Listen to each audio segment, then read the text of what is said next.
জঙ্গিপুর লোকসভা কেন্দ্রের দিকে, যেখানে কিছুক্ষণ আগে শুভজিৎ আমাদের প্রতিনিধি সরাসরি প্রতিবেদন তুলে ধরছিলাম। একটি অভিযোগ করা হয়েছে যেখানে বিজেপির এজেন্ট যিনি, তাকে বসতে দেওয়া হচ্ছে না, এরকমই অভিযোগ, এবং সরাসরি সিএনএর ক্যামেরার সামনে এই অভিযোগ করছেন তিনি।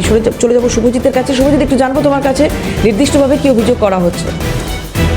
এটা বক্তব্য আমি বললাম, হ্যাঁ, তারপর ওরা বললো তোরা যাবি না, এখানেই থাক, তোরা ভিতরে যাবি না, ভিতরে গেলে মারবো ধরবো করেছে, মারতে উঠেছিল।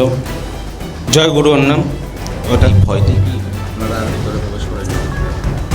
দেখেন, ভয় তো করবো বলে না, আমরা চাইছি ভোটটা করব বলে আমরা গিয়েছি, কিন্তু ওরা বাধা। ওদের একটা রাজনীতি, একটা পেশা হয়ে গেছে, ব্যবসা হয়ে গেছে, ওরা ওটাই করে খাচ্ছে। ওদের কোনো নিজস্ব কর্ম নাই, ওদের ওটাই কাজ, মানে রাজনীতি করে মানুষকে করে প্রভাবিত করে ভোটটা করা। এই যে একতরফা ভোট হবে, যদি এজেন্ট না যায়, খালি একতরফা ভোট হবে টিএমসি। আমি বলে দিলাম, আপনি ভিতরে গেলে বুঝতে পারবেন। অন্য কোনো দলেরই তো কোনো দল নেই, আমাদেরকে আটকে দিয়েছে, মানে কোনো দল নেই ওখানে। এখানে এইভাবেই কি এইভাবেই হয়। আগে পঞ্চায়েত ভোট করতে পারেনি, আগে আপনার ধমকি, ফোনে ধমকি, হ্যাঁ, আর এবার তো আপনার এটা তো আপনার লোকসভা ইলেকশন, তাতেও করতে পারছেন। তাহলে পরিস্থিতি এখানকার কি আপনি বুঝতে পারছেন। আপনি গিয়েছিলেন? না, আমার রাস্তা থেকে অসুবিধা আছে। রাস্তা থেকে অসুবিধা, হ্যাঁ, বাধা দেওয়া। এখানে টিএমসির লোক। টিএমসি। তো আপনারা ভোট কেন্দ্র পর্যন্ত না যেতে পারি। এই গোটা বিষয়টি প্রশাসনকে না, জানানো হয়েছে, আমাদের তো আপার নেতৃত্বকে জানানো হয়েছে, কিন্তু প্রশাসনকে জানানো হয়নি।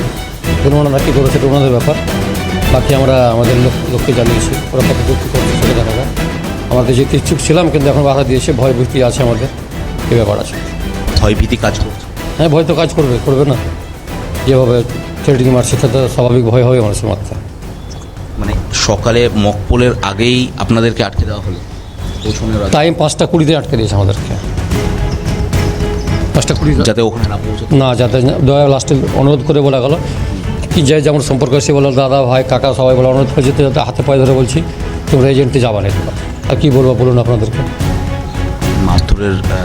মারধরের ভয় তো হুমকি তো আছেই আছে, জোর করে গেলেই অসুবিধা আছে। এখন আর কিছু বলতে পারবো না আপনাদের। আপনার ছেলে তো এজেন্ট হিসেবে যাচ্ছিল, আপনাদেরকে কি?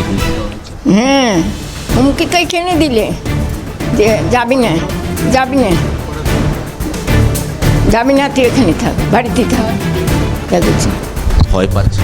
ভয় পারবো না, এই দেশকে ভয় পেতেই হবে। এই দেশ খুবই জিন্দাবাদ। এই নির্বাচন আসলেই কি এই একই ঘটনা?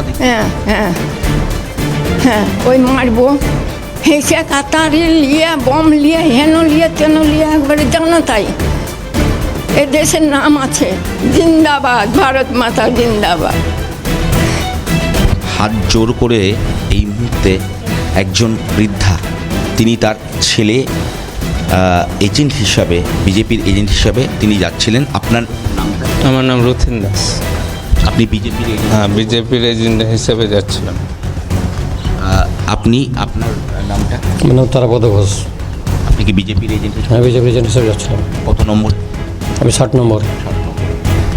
সেকেন্দ্রা হাই স্কুল, সেখানে বিজেপির যে হাই স্কুল এবং প্রাথমিক বিদ্যালয় রয়েছে, সেখানে এজেন্ট হিসাবে দুজন তারা যাচ্ছিলেন, কিন্তু কার্যত হুমকির মুখে পড়ে তাদেরকে পিছপা হতে হয়েছে। এই মুহূর্তে তারা ভোট কেন্দ্র পর্যন্ত পৌঁছতে পারেনি। আর অন্যদিকে বৃদ্ধ, তিনি কার্যত হাত জোর করে বলছেন যে এই গোটা নির্বাচন যাতে শান্তিপূর্ণ হয়, তার কারণ এর আগে একাধিক নির্বাচনে প্রত্যেকটা মানুষ সেখানটা তারা রক্তপাত দেখেছে। এই মুহূর্তে যাতে নতুন করে কোনোভাবে কোনো রক্তপাতের ছবি না উঠে আসে, সেই কথাই কিন্তু তিনি জানাচ্ছেন, এবং এই নির্বাচন যাতে শান্তিপূর্ণ হয় সেই আবেদনই করছেন। আর অন্যদিকে যারা বিরোধী দলের এজেন্টরা, আমরা এই প্রশ্নই করছিলাম যে কেন কোনো বিরোধী দলের এজেন্ট এই 2-3টি ভোট কেন্দ্রে কেন নেই, তার উত্তর সকাল থেকেই হুমকি এবং কার্যত ভয়ে এই মুহূর্তে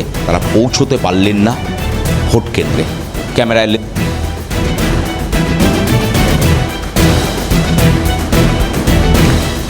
জঙ্গিপুর মেদিনীপুর লোকসভা কেন্দ্রের রঘুনাথগঞ্জের ছবি আপনাদের দেখালাম, যেখানে সেকেন্ডরা প্রাথমিক বিদ্যালয় ও সেকেন্ডরা হাই স্কুলে বিরোধী দলের কোনো এজেন্টদের বসতে দেওয়া হচ্ছে না, ঢুকতে দেওয়া হচ্ছে না, এমনটাই অভিযোগ শাসকের বিরুদ্ধে।